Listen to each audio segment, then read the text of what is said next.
Hey, Mike. What? Who's got next? What's good, y'all? It's your man, Hezo. Welcome back to the Blacktop, where I always got next, you feel me? Oh, man. Pain. Much pain watching that game. The Heat just have the Hawks number. It's inevitable at this point. We just can't beat them, man. We can't beat the freaking Heat. Now, before we dive into the recap, real quick, I want to give a shout out to everybody who tuned into the pregame live. As always, great conversations, great topics. Shout out to my man Teflon for the guest appearance. If y'all want to be a guest appearance on one of the pregame live streams in the future, all you gotta do is become a member at the level 3. That is one of the perks for the level 3 membership, is to be on one of my live streams, multiple live streams. Teflon will be on some of my streams going forward. Not every single one, but he will be on some of them going forward. So if y'all want a chance to do that, check out the memberships and become a member, level 3, and y'all can check out the perks and everything with that. So I want to get that out the way. Subscribe to the channel if you are new. Drop a like on the video. We got a lot to dive into for this one. So let's get right into it. So let's talk about this game, man. Not the outcome that we wanted to see. Both teams were on a back-to-back. We know how the Heat play the Hawks. This was one of those games I didn't feel good about.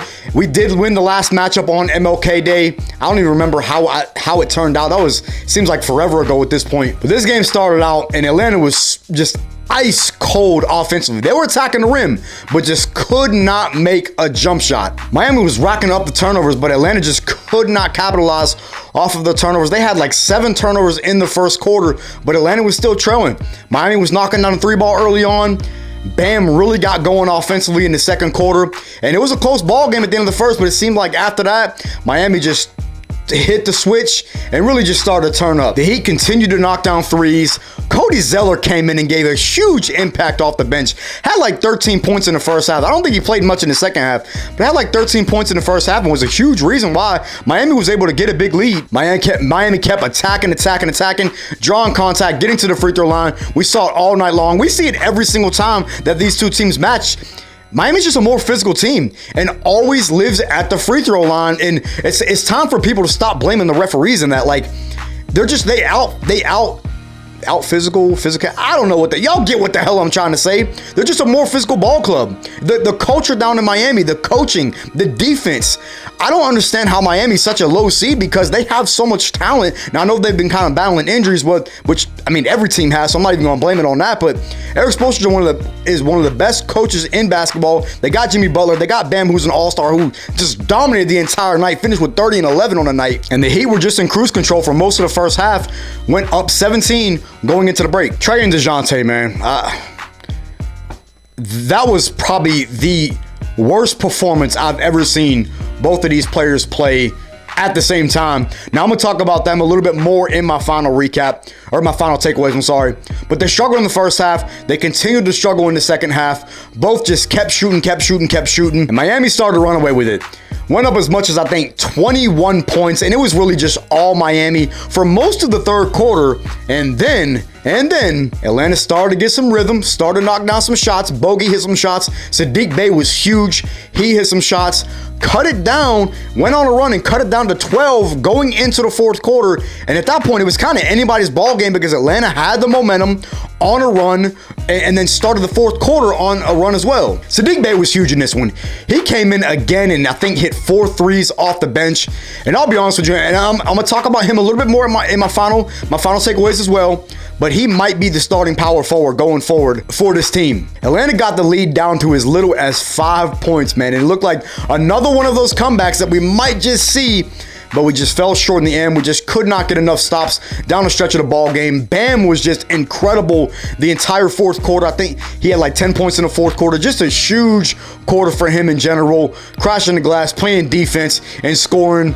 Tyler Hero hit a couple clutch threes. Atlanta kept hanging around. We'll cut it to 6, 7, 8 points or whatever it was, but just was not enough to get, fully climb back and take the lead. And then eventually the Heat went on a quick little run and ended up closing out the ball game. So I'm going to get into my final takeaways for this game. Number one was the performance of our starting backcourt, TRAE and DEJOUNTE. And bro, like I said earlier in the video, that was probably the worst performance I've seen from both of these guys. One of TRAE's worst games of his career, and it once again happens against the Heat. This Heat team just has the recipe. They have the recipe to shut Trae Young down. We brought in a guy like DEJOUNTE. We brought in DEJOUNTE to beat a team like the Heat, to take the pressure off of Trae, and yet he struggled as well. These guys both shot a combined 5 for 27, 0 for 10 from 3, and a combined 18 points. If we got anything out of our backcourt, we win this ball game tonight. Our 2 star players didn't show up, and it's that simple. Yeah, Trae had 10 assists or whatever, but it did have 5 turnovers. These guys were just not in a good rhythm tonight. And it's extremely disappointing because after the career night that DEJOUNTE just had last night against Portland, he comes out and shits the bed and just can't buy a shot. Trae can't buy a shot. And I really think it is the Heat have mentally broken Trae in the matchup. I think Trae legitimately fears the Heat. I really do. Again, we brought in DEJOUNTE in order to help Trae and take the pressure off him so that he doesn't have to do everything. And both guys just played horrible. Like, I don't even know how else to say it. They played absolutely horrible and unacceptable. These guys didn't need to have incredible performances for us to win the game.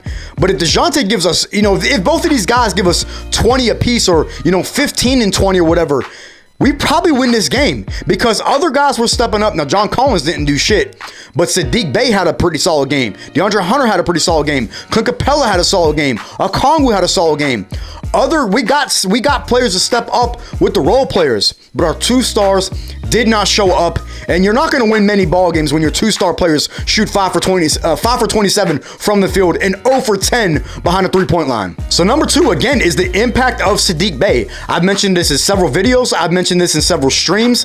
Sadiq Bay's impact, I think going forward, maybe not this season, but I think the Sadiq Bay might be the starting power for this team next year. I don't know. Listen, man, I love John Collins. I really freaking do. But it really might be time for him to go, man. It really might be time. I just think that he's just mentally not there.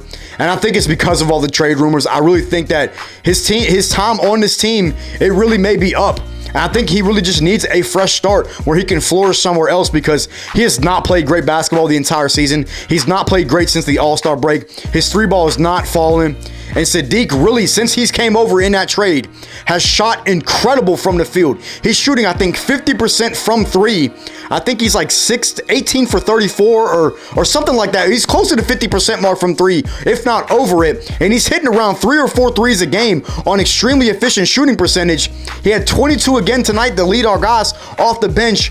The Sadiq Bay impact is there. He's been the closing power forward going down the stretch of ball games over the last couple games. And I think he might be the answer at the power forward. Maybe Jalen Johnson is in the future, but I think in the short-term future, Sadiq Bay needs a contract extension come this offseason or the following offseason. And I really want to see him stick around on this team because I really do like Sadiq Bay's fit, and we saw it again tonight. So my third and final takeaway for this game was just the fight that we saw from our guys to really make it a game towards the stretch of the ball game.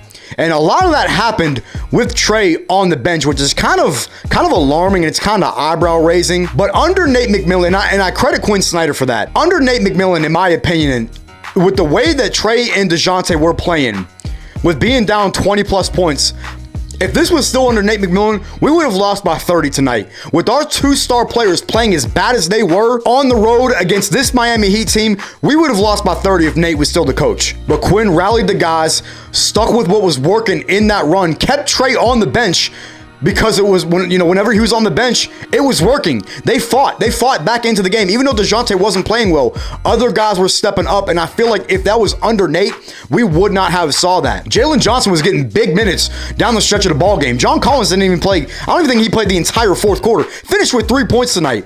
And again, these are things that I don't think we would have made a run and even made it a game if this was still under Nate McMillan. Now I get it. We still lost, so at the end of the day, it doesn't really mean anything. But this is one of the things that you can build upon going forward, knowing that your 2-star players played probably the worst game of arguably their worst game of both of their careers, and you were still in position to potentially steal a game on the road against a team that really has just owned you in the past.